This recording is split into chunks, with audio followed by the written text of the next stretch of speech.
क्या आपने कभी ऐसा मंदिर देखा है जो आधुनिक होते हुए भी शुद्ध प्राचीन लगता हो, जहां हर नक्काशी कुछ कहती हो, हर मूर्ति जीवित सी लगे और हर कोना भारत की आत्मा को दर्शाए?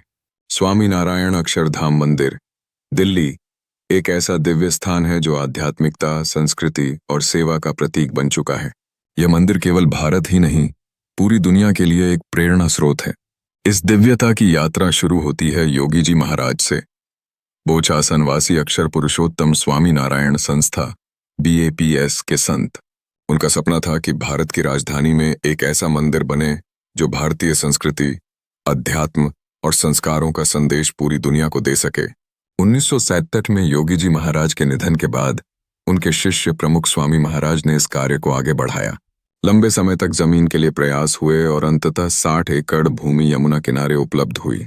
वर्ष 2000 में निर्माण कार्य शुरू हुआ और 5 सालों में 6 नवंबर 2005 को यह मंदिर राष्ट्र को समर्पित किया गया।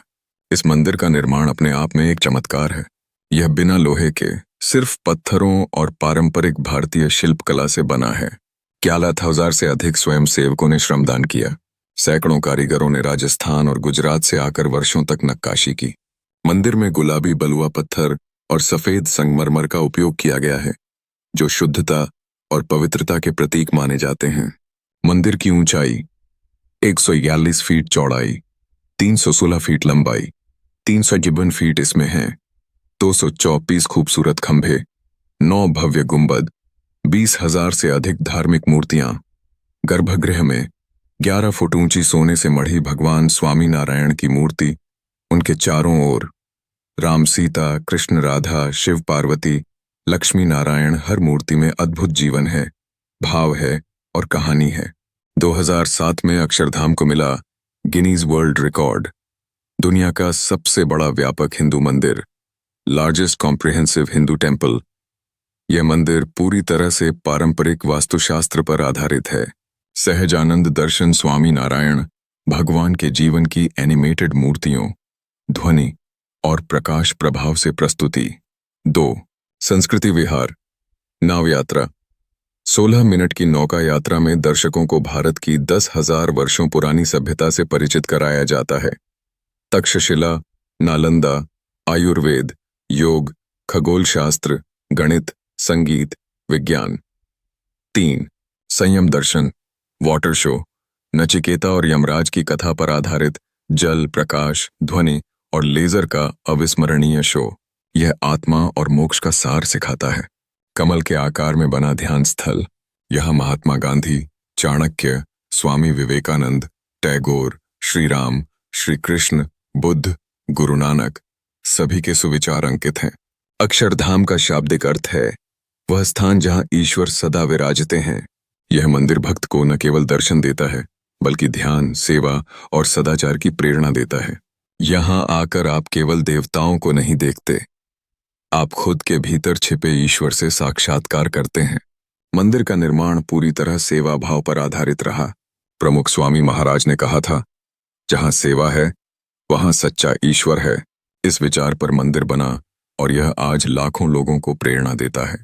जब सूर्य अस्त होता है और मंदिर की रोशनी जगमगाने लगती है, तो ऐसा लगता है जैसे धरती पर स्वर्ग उतर आया हो। शाम का जल शो और प्रकाशमयी मूर्तियां मन को मोह लेती हैं। भारत ही नहीं, अमेरिका, लंदन, कनाडा, अफ्रीका, हर जगह BAPS द्वारा बनाए गए मंदिर अक्षरधाम से प्रेरित हैं। दुनिया के प्रमुख नेता, राष्ट्रपति, वैज्ञानिक और कलाकार इस मंदिर में आ चुके हैं। हर कोई यही कहता है, इससे सुंदर, शांत और दिव्य स्थान कहीं नहीं देखा।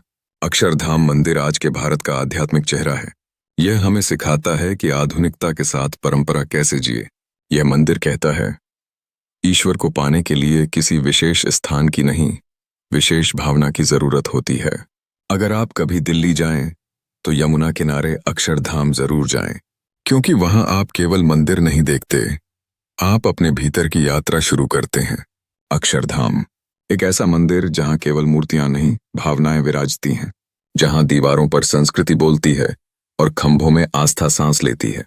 यह मंदिर हमें याद दिलाता है कि भारत केवल भूगोल नहीं, एक आध्यात्मिक चेतना है, जहां हर मंदिर, हर मूर्ति, हर कथा हमें ईश्वर की ओर ले जाती है। आज की इस भव्य यात्रा में आपने देखा, सेवा, शिल्प, श्रद्धा और संस्कृति का अद्भुत संगम। अगर आपको यह अनुभव अच्छा लगा हो तो इसे अपने मित्रों और परिवार के साथ जरूर साझा करें और ऐसे ही ऐतिहासिक, सांस्कृतिक और रहस्यमय स्थलों की कहानियां जानने के लिए हमारे चैनल को सब्सक्राइब करना न भूलें। अगली बार फिर मिलेंगे भारत की किसी और दिव्य गाथा के साथ। जय स्वामीनारायण, जय हिंद, वंदे मातरम।